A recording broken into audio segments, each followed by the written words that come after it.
Hello everyone, I hope you're all having a fantastic Thursday and a wonderful week. Today we're going to be talking about the Central Bank of Australia and Hedera Hashgraph. And we're going to talk about it from the aspect of Project Acacia, which is being conducted by the Reserve Bank of Australia and the Digital Finance Cooperative Research Centre, that is looking to enable wholesale CBDCs or digital money. And Hedera Hashgraph is one of the cryptocurrencies that is in the runnings to enable this. And I think this is big news. It's just another arrow in Hedera Hashgraph's quiver. And there's so many. I mean, it's got its fingers in all the pies, Hedera. And it's fit for purpose in regards to enabling real-world usage and utility, which is actually more than you can say for many distributed ledgers out there in regards to where they are. If you didn't watch my last kind of update on Hedera, I kind of cover some really unique USPs, unique selling points that it has. And the beautiful thing about Hedera is it literally has everything. So what we're going to do is we're going to start things off with what inspired me to make this video. And this was sent across my desk or into my inbox this morning. Project Acacia Industry Advisory Group AIG meeting. And we're going to get into the Hedera Hashgraph point of view, just to show you as well that this project receives funding from the Australian government through the CRC program, Cooperative Research Centre. We'll look at who they are. But before we dive into this and how all this links into Hedera, let's just cover what Project Acacia actually is. And Project Acacia, exploring the role of digital money in wholesale tokenized asset markets. I'll zoom in a little bit if anybody wants to read along with me. Project Acacia is a research project being led by the Reserve Bank of Australia. We'll look at what they have to say on this, which is the Central Bank of Australia, by the way, for anybody who's unfamiliar, and the Digital Finance Cooperative Research Centre to explore how different forms of digital money and associated infrastructure could support the development of wholesale tokenized asset markets in Australia. Now, Australia is quite a big market. I don't know where it ranks in regards to its economy on the overall stage. I would say outside of the top 5, I believe, but it is a major market, of course, with its own currency. Industry Advisory Group. The Industry Advisory Group has been established to provide advice on the project pathway, finding and future research opportunities. So we know that the government of Australia is funding this project, and the Reserve Bank of Australia, which is Australia's central bank, is actively engaged in it and is one of the main participants. And we're going to link all this to Hedera because this is, again, it's just another thing that Hedera is doing that's massive and most projects would just solely latch onto and use to hype themselves up. Whereas with Hedera, if you're a Hedera holder, you're just like, yeah, it's another one, you know. But it's another big thing that's happening, and the world that we're moving towards, again, the infancy that we're in, and this is the beautiful thing about being an investor right now. Crypto's still yet to take the bull by the horn, so to speak, in regards to global widespread adoption. And it's coming, just like the internet today is used in everyday activity. Too much so, I believe. Distributed ledgers are on a similar trajectory. They're going to engulf and encapsulate the world. And we want to bring people to that party before everybody else gets there. That's why this channel exists. Because my life has changed through being a crypto investor. And you know, I'm at a level of financial success now, and I can help other people. And that's how I see what we do here as help. And why we highlight Hedera, we don't get paid by Hedera. I've never received any kind of payment from any Hedera Hashgraph associated organization. The reason we cover Hedera is because we believe it's going to play a key and central role in the world that we're moving towards, that is going to harness and embrace distributed ledger technology. So there was a meeting on the 8th of May this year, which was only, few days ago, a week or so ago. What are we, the 14th, 15th today? So just over a week, or exactly a week, sorry. There's 7 days in a week, by the way.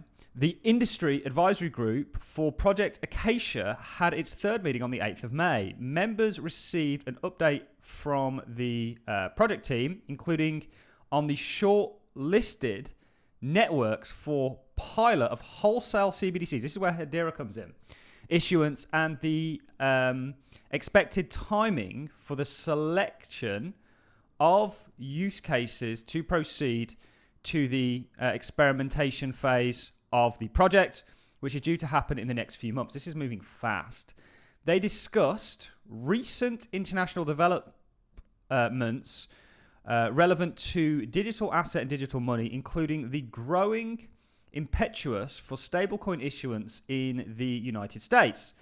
The group also had an extended discussion on the options for the interchange of stablecoins and the deposit tokens from different issuers, how the singleness of money might be preserved, and the priorities for Australian market participants and regulators. And there was a meeting in April. We don't want to go that far back, but where this relates to Hedera, and I'll show you the Royal Bank of, I keep calling it the Royal Bank of Australia, it's the Reserve Bank of Australia. This is their press release on it all the way back on the 8th of November. Royal Bank of Australia and DFCRC joint consultation paper, Project Acacia. And shout out to the individual, I was pronouncing this project wrong, and shout out to you that gave me some elocution lessons very quickly. Exploring the role of digital money in a wholesale tokenized market, the Reserve Bank of Australia and the Digital Financial Cooperative Research Centre today published a consultation paper which seeks industry feedback on the new research initiative Project Acacia. This project will explore how different forms of digital money and associated infrastructure can support the development of wholesale tokenization asset markets in Australia. It was flagged in the roadmap set out in a recent joint Royal Bank of Australia Treasury paper and related speech on central bank digital currencies and the future of digital money in Australia. Brad Jones, Assistant Governor Financial System at the Royal Bank of Australia, said, here we go, shaping the future of money. The future of money exists on-chain. And I don't know how many more ways I can say that. And you want to look at the cryptos that are going to enable that. And I think there's some clear winners and losers. And I have those winners, hopefully, in my portfolio. You want to unlock my portfolio, do become a Patreon. He goes on to say, shaping the future of money in Australia is a strategic priority of the Royal Bank of Australia and the Payment System Board. The Royal Bank of Australia, alongside the DFCRC, are seeking to engage with industry partners on Project Acacia to examine how innovation in wholesale markets could be enabled by new forms of digital money and supporting infrastructure. The role that tokenized asset markets could play in improving the efficiency and resilience of wholesale payments and settlements and in enhancing cross-border payments are areas of particular interest. Our overarching aim here is to help address the larger questions of how innovation in our financial system can best support the Australian economy in digital age. And this came across my desk. I think this has just been released. It talks about the agenda. It talks a little bit about legally what's going on. Project update and progress. So this is essentially selection of use case proposals is on track. This is essentially when they're supposed to be this month into next month sort of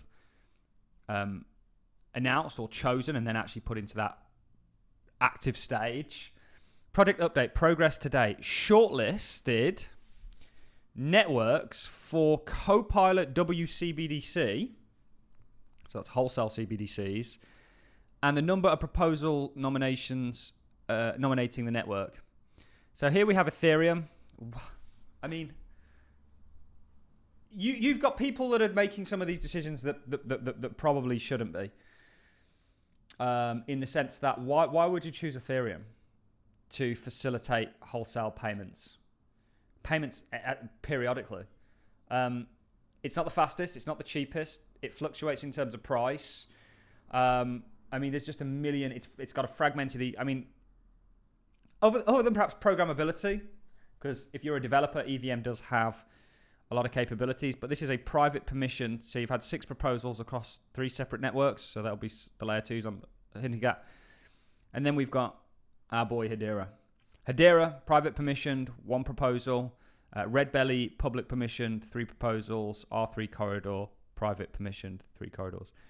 It's going to be very interesting to see how Hedera plays and does with this. And I think it's got standout features in regards to its capabilities, its programmability, its security.